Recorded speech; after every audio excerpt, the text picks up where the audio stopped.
최근 13년간 우리나라에서 일어난 보행자 교통사고 사망자 수는 인구 10만 명당 5.2명입니다. OECD 28개 회원국 중 가장 높은 수치인데요. 이 말은 길을 걷다가 사망할 확률이 가장 높다는 말이기도 합니다. 이 같은 현상은 우리나라의 도로 구조가 안전에 취약하다는 의미도 있지만 운전자와 보행자들 모두 안전 불감증을 갖고 있다는 말도 됩니다. 어떻게 하면 안심하고 거리를 걸을 수 있을까요? 쌍심지 카메라가 우리나라 도로 현실을 담았습니다.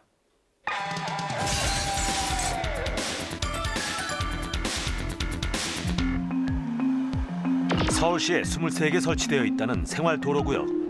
그런데 시민들은 생활도로구역이 무엇인지도 모른다. 포장을 새로 했잖아요. 네. 이게 무슨 도로인지 아세요? 모르죠, 그거는. 이게 혹시 무슨 도로인지 아세요? 몰라요. 나는 이거 해놔봐야 좋은 것도 없어요. 생활도로구역, 필요한 제도인가? 아니면 예산 낭비인가?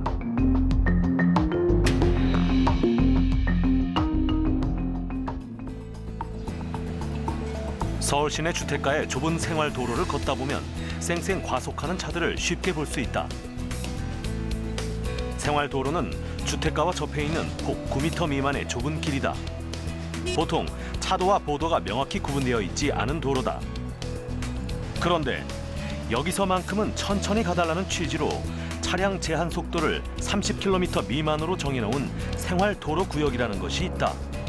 과연 시민들은 생활도로구역을 잘 인식하고 있을까? 포장을 새로 했잖아요. 네. 이게 무슨 도로인지 아세요? 모르죠, 그거는. 네. 이렇게 색칠한 이유를 좀 아세요?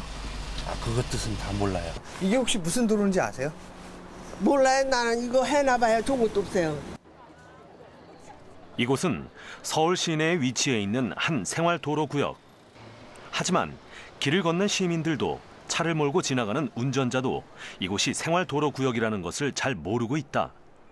시민들에게는 생활도로나 생활도로구역이라는 말 자체가 생소하기만 하다.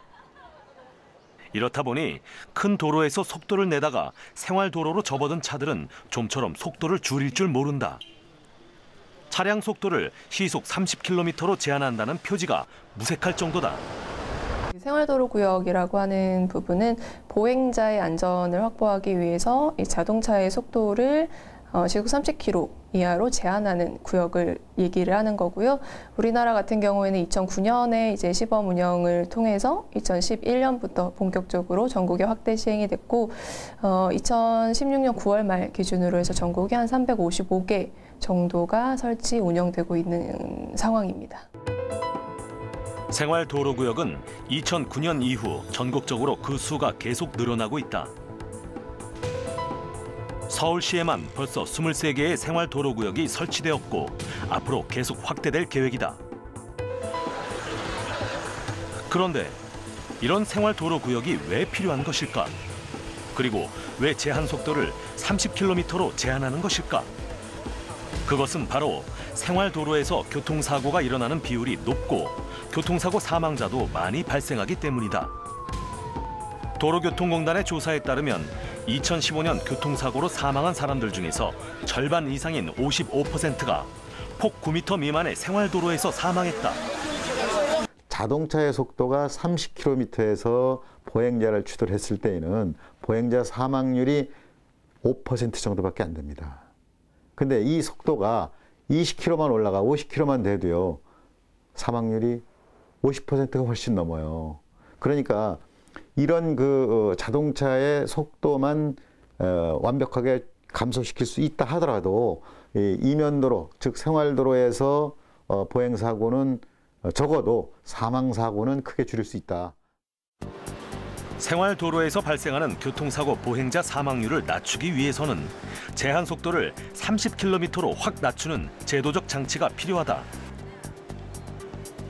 그런데 거의 대부분의 시민들이 잘 알지도 못하는 생활도로구역이 그런 안전장치의 역할을 할 수 있을까?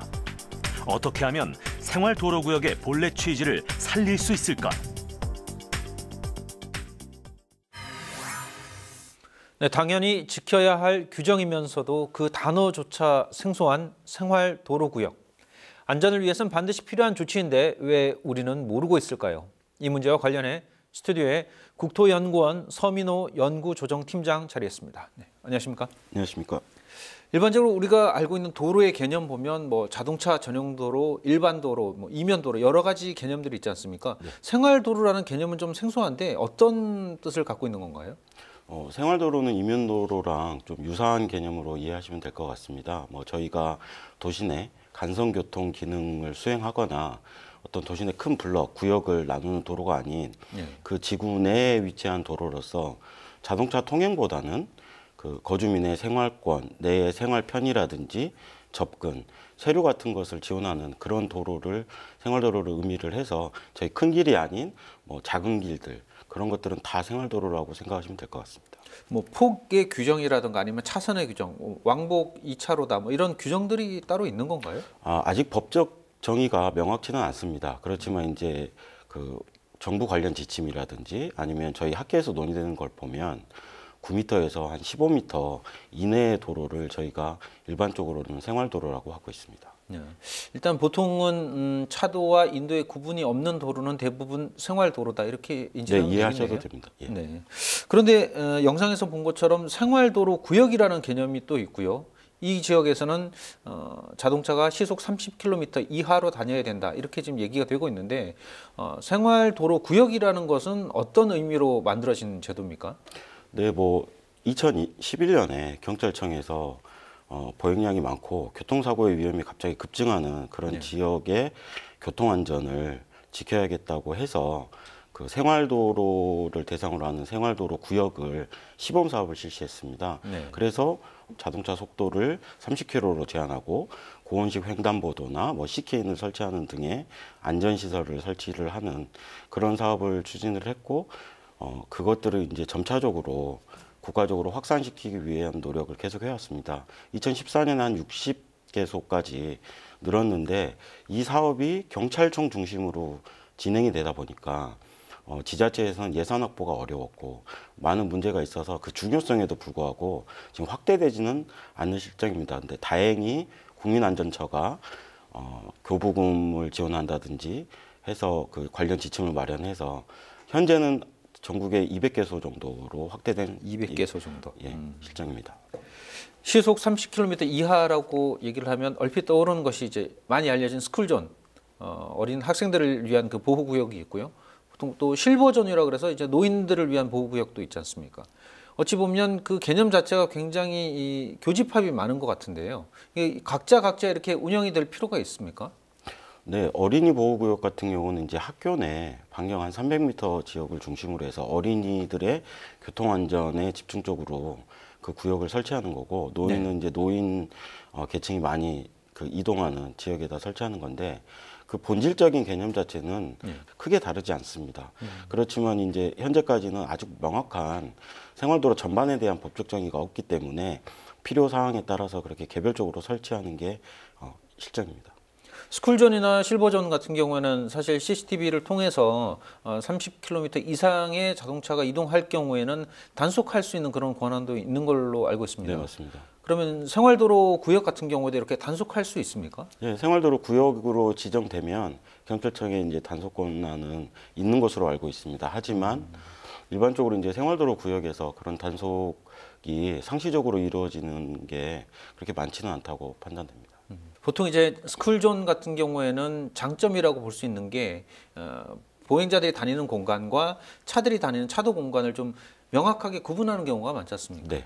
전체적인 이면도로 자체를 그렇게 보행자들을 위한 공간과 차를 위한 공간 이렇게 나누는 그런 노력도 좀 필요할 것 같은데요.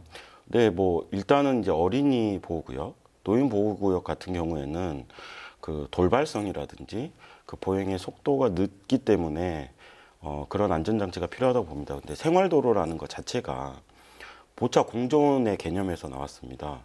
그러니까 보행자가 최우선이고 차량은 가장 나중에 오는 가치다라고 이제 보통 생각을 해서 그리고 이 공간이 차량 통행보다는 생활권 내에 사람들의 어떤 커뮤니티 조성이라든지 생활 편의를 위해서 제공되는 분야이기 때문에 그렇게 이제 구획을 구별하다 보면은 안전 측면에서는 효과가 있지만 생활도로의 본연의 기능을 잘 수행하지 못하게 되는 그런 역효과도 있습니다.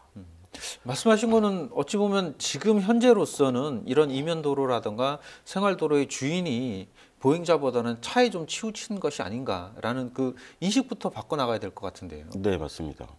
그 이제 해외 사례 같은 경우를 보면 1960년대 이후에 굉장히 이제 그 유럽의 경우에는 급속하게 자동차가 보급되고 급속하게 이제 도시가 재건설되기 시작하면서 차량이 도시를 완전히 메웠을 때가 있었습니다. 69년에 암스테르담에서는 차가 도시의 주인이냐, 사람이 도시의 주인이다 하고 암스테르담을 다시 우리에게 돌려달라는 회복 운동이 있었는데 그때부터 이 생활도로 운동이 본격적으로 시작이 됐다고 볼 수 있습니다. 그래서 지속적인 노력을 통해서 그러니까 생활도로의 주인은 사람이고 차는 우리가 필요에 따라서 움직이는 어떤 수단에 불과하다는 게 인식이 되어서 뭐 앞으로 이제 저희가 생활도로가 사람이 주인이다라는 인식을 지속적으로 홍보할 필요는 그게 가장 중요한 문제라고 생각합니다. 자동차 전용 도로가 아닌 이상 대부분의 도로는 보행자가 중심이 돼야 된다 이런 말씀이신데요. 네.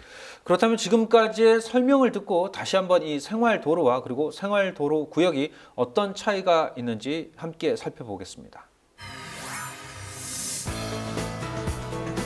현행 도로교통법상 생활도로, 이면도로의 제한 속도는 시속 60km다. 그런데 특별히 보행자를 보호할 필요가 있는 곳을 골라서 시속 30km로 제한 속도를 낮춰 지정한 곳이 바로 생활도로구역이다. 생활도로라고 하면은 자동차와 보행자가 혼용해서 사용하는 그 이제 좁은 도로 가운데서 보도와 차도가 구분되어 있지 않은 이런 도로를 가리켜서 생활도로다 이제 이렇게 표현을 하고 있습니다. 사실은 이 제도적으로 생활도로에 대한 개념이 명확하게 정립되어 있지 않기 때문에 어디에서 어디까지 또 어떤 조건을 갖춘 것이 생활도로다 이렇게 얘기하기는 좀 애매한 부분이 있습니다. 생활도로도 생활도로구역도 하나의 제도로서 명확하게 확립되어 있지 않은 것이 현실이다. 보행자도 운전자도 자신이 생활도로구역 위에 있는지 인식하기가 쉽지 않다. 실제로 생활도로구역에 접어들면 별다른 설명도 없이 들쑥날쑥 바뀌는 제한속도 표지판들 때문에 운전자들은 혼란스러워한다. 이곳은 서울 서대문구의 한 생활도로다. 도로를 달리다 보면 시속 30km로 제한한다는 표지판이 등장한다. 직진해서 300m를 지났더니 제한 속도를 해지한다는 표지판이 나타났다. 그런데 100m를 못 가서 다시 시속 30km로 제한한다는 표지판이 또 나타난다. 짧은 거리 안에서 속도 제한을 설정했다가 해제했다가 다시 설정하기를 반복하지만 왜 그렇게 하는지 뚜렷한 기준은 없다. 시민과 운전자들이 분명하게 인식할 수 있는 명확한 기준과 제도 개선이 필요한 상황이다. 특정 구간에 대한 뭐 속도 제한이라던가 뭐 과속 방지턱이라던가 그런 부분으로 설치가 좀 되다 보니 그 구간에서만 좀 속도를 줄이는 그런 효과가 있는 그런 문제점이 있고요. 그래서 사실 뭐 노면을 아예 이제 요철로 바꾼다던가 도로를 좀 그렇게 하는 구간화, 그러니까 구역화가 될 필요가 있는 부분인 것 같습니다. 독일, 일본 등 선진국에서는 생활도로구역 제도 확립을 통해서 보행자가 안전한 도로를 만든 사례가 많이 있다. 하지만 좋은 제도가 정착되기 위해서는 보여주기식의 행정이 아닌 일반 시민들과의 공감대를 통한 교통문화의 변화가 필요하다고 전문가들은 지적한다. 중요한 것이 우리 동네, 내가 사는 우리 동네가 안전해야 된다는 차원에서 또 우리 가족이 안전해야 된다는 차원에서 우리가 고민을 폭넓게 좀 해야 될 때가 아닌가 이렇게 생각이 되고요. 보행자 안전을 위한 여러 가지 그 제도들을 시행을 하는데 문제는 이런 것을 시행하기 위해서 먼저 지금 앞에 말씀드린 대로 그 동네에 사는 주민들과 먼저 동의를 얻고 또 합의를 하고 그리고 시행하는 이런 좀 합리적인 제도 운영이 필요할 때가 됐다 이렇게 말씀드리고 싶습니다. 도로에 제한속도 표지판을 만들고 과속 방지턱을 설치하면서 생활도로구역을 한 곳 만드는데 무려 1억 원 가까운 돈이 든다고 한다. 예산이 아깝게 낭비되지 않기 위해서는 실효성 있는 제도의 개선과 정착이 필요하지 않을까.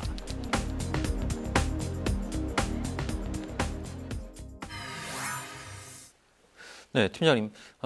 도로에 따라서 제한 속도가 30km 있는 곳도 있고 40km인 곳도 있고 또 그것이 제한이 풀리면 일반적인 60km 제한을 받게 되는데요. 이렇게 복잡한 제한 속도가 있다면 운전자들이 운전하는 과정에서 굉장히 혼란을 느낄 것 같아요. 이러한 부분을 좀 정리할 필요가 있지 않습니까? 네, 맞습니다. 저도 주신 의견에 동의합니다. 유럽의 경우에는 일반적으로 도시부 도로에 대해서는 50에서 60km, 그리고 도시부 이면 도로의 경우에는 30km 그렇게 이제 제한을 하고 있습니다. 그래서 네. 필요한 경우에만 뭐 이제 그 속도 제한을 약간 완화시키는 그런 조치를 하고 있습니다. 보행자 통행량이 많지 않은 지역이라든지. 근데 우리나라 같은 경우에는 도시부의 이제 도로교통법상 도시부 그 편도 2차로 이하인 도로에는 대부분 60km로 제한이 돼 있기 때문에 안전에 굉장히 위험한 실정입니다. 그래서 우리도 지금 많은 논의가 있어 왔는데 이런 제도를 도입을 해서 도시부 이면 도로 같은 경우는 30km로 일괄 제한을 하고 필요한 경우에만 뭐 제한을 조정하는 뭐 그런 제도 도입이 절실하다고 보여집니다. 다시 이제 시작점으로 좀 돌아와서 생활도로라는 개념은 경찰청에서 도입한 거죠? 네, 생활도로라는 그 개념과 구역은 경찰청에서 선도적으로 도입을 했습니다. 그런데 이제 말씀하신 이제 스쿨존이라든가 실버존 같은 경우에는 자치단체에서 그것을 정하고 거기에 관련된 이제 사업비를 책정을 하고 운영을 하고 있지 않습니까? 근데 각기 다른 식으로 이렇게 운영을 하다 보면 지역 주민들도 당연히 혼선을 가져올 수밖에 없을 텐데요. 이걸 좀 일괄적으로 운영할 필요가 있지 않습니까? 네, 맞습니다. 근데 이제 뭐 스쿨존도 노인 보호구역도 현재는 이제 경찰청과 국민안전처가 진행을 하고 있습니다. 네. 하지만 보행안전 구역이라든지 보행환경 개선 사업이라든지 또 유사 사업이 굉장히 많습니다. 그리고 이제는 뭐 뉴욕, 런던, 파리처럼 서울시 같은 경우만 해도 굉장히 이제 서울시 차원에서 보행 안전이라든지 보행 편의를 개선하는 사업들을 하고 있습니다. 그러니까 전국적으로 이런 얼마만의 사업이 얼마만큼 추진되고 있는지 전문가들조차 참 이렇게 식별해내기가 어려운 실정인데요. 네. 이것들을 이제 정부에서 정책적으로 이렇게 패키지화해서 결국은 이제 시민은 장소를 중심으로 혹은 이제 그 생활도로라는 개념을 중심으로 이렇게 정책을 받아들이게 되는데 지자체로 이렇게 지자체나 각 부처별로 추진할 것보다는 좀 패키지형 정책으로 일괄 추진을 할 필요가 있다고 판단됩니다. 현행법상 이제 도로의 크기에 따라서 관리 주체가 다르죠. 네, 도로는 현행법상 이제 도로교통법과 도시 측면에서 이제 도시계획 시설 기준이라는 게 있습니다. 그래서 기준이 이제 좀 분리돼서 조금 사용이 되고 있습니다. 이면도로라면 사실 그러면 자치단체에서 관리를 해야 되는 부분들이 맞지 않나요? 맞습니다. 자치단체에서 이면도로는 관리를 하고 있습니다. 그렇다면 생활도로라는 개념을 도입하고 이것을 관리하기 위해서는 경찰청뿐만 아니라 자치단체하고 굉장히 밀접하게 협조를 할 필요가 있어 보이는데요. 네, 맞습니다. 그래서 경찰청에서 초반에 이제 이 생활도로 정책의 확산이 좀 저조했던 것도 자치단체의 예산 배분이라든지 예산 지원이라든지 그런 것들이 어려워서 그랬지만 이제 다행히 경찰청이 지금 이 도로교통법상에 생활도로를 30구역이라는 명칭으로 다시 재조정을 하면서 생활도로의 개념과 그 설치 기준들을 현행법에 이제 개정을 하고자 하는 노력을 하고 있고 현재 입법 법제화하고 있는 거고요. 예, 입법 예고 중입니다. 만약에 이제 그게 실현이 됐을 경우는 자치단체와 경찰청의 협력이 보다 가속화되고 오히려 이제 현행법이 생기기 때문에 다른 사업들도 같은 사업에서 패키지화가 되기가 좀 더 용이할 것으로 그렇게 판단은 됩니다. 현재 생활도로 구역이 전국적으로 이제 확산이 되고 있는 상황인데 일반적으로 많이 알려지기 위해서는 생활도로 구역이 이렇게 해서 성공적으로 안착했다라는 것도 보여줄 필요가 있을 것 같은데요. 그런 네, 사례가 있습니까? 국내하고 뭐 해외 사례가 있습니다. 국내의 경우에는 생활도로 사업이라기보다는 불법 주정차의 문제를 생활권 내 불법 주정차 문제를 해결하기 위해서 서울시에서 그린 파킹 사업을 2004년부터 추진했던 게 있습니다. 네. 그러니까 아까도 보셨지만 굉장히 이제 불법 주정차 때문에 생활도로의 보행 안전이 위협받고 있는데 담장과 벽을 허물면서 생활도로의 주차되어 있던 불법 주차를 같이 공용으로 주차하는 그런 사업이고, 그 비용의 전부 또는 일부를 자치단체에서 지원을 하기 때문에 주민들 호응도 굉장히 좋았고 동네가 살기 좋은 동네가 됐다. 뭐 그런 측면의 개선점이 많았습니다. 그것들은 뭐 연간 한 5,300 그 주차면을 확보할 만큼 네. 계속 사업이 추진되고 있고 전국으로 확산 중입니다. 이것도 이제 중요한 생활도로 노력이라고 볼 수 있습니다. 마지막으로 어쨌든 이런 생활도로라든 것이 보행자의 안전을 위해서 반드시 필요한 조치면은 틀림없어 보이는데요. 그래서 개선하기 위해서 지역 주민 그다음에 교통과 관련된 이런 그 부처들이 어떠한 조율이 이루어져야 될 거라고 보시는지요? 네, 일단 법적 정의가 좀 명확히 되고 관련되는 이제 지원 근거들이 확보될 필요가 있습니다. 네. 그것들이 이제 좀 일원화되고 통합되면 지자체라든지 부처라든지 혹은 주민들이 제안하는 사업들이 추진되기에 굉장히 좋은 여건이 될 거라고 판단이 되고요. 가장 중요한 것은 생활도로의 주인은 사람이다. 자동차가 중심이 아니라 사람이 주인이다라는 인식을 이제 주민 스스로 이용하는 이용자 스스로가 먼저 가질 수 있도록 정부 부처에서는 많은 홍보를 해야 될 거고 저희 뭐 차량을 운행하는 저희도 좀 인식을 개선할 필요가 있을 것 같습니다. 네, 걷고 싶은 거리, 걷기 좋은 거리를 만드는 것이 사회적 흐름이 되고 있지만 정작 집 앞 도로에서의 안전은 담보하기가 어려운 게 현실입니다. 생활도로구역이라는 그 취지를 살리기 위해선 홍보와 함께 국민적 동의가 필요해 보입니다.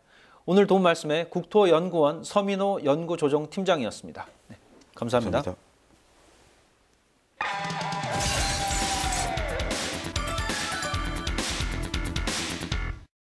프로그램 서두에 언급한 보행 중 교통사고 사망자 숫자는 지난 2000년부터 2013년까지의 수치를 정리한 것입니다.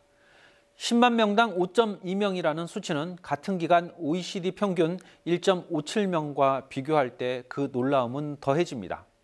같은 조건에서 네덜란드는 0.5명, 노르웨이와 스웨덴 등은 0.6명에 불과합니다. 그리고 우리나라에서 발생한 보행자 교통사고의 40.1%가 서울과 경기도에서 발생하고 있습니다. 아이들에게 골목길에서 뛰어다니지 말라고 다그치기만 했지 정작 운전자들이 천천히 가야 한다는 사실을 잊고 있었던 것은 아닐까요? 운전자들도 차에서 내리는 순간 보행자가 됩니다. 오늘 순서 여기까지입니다.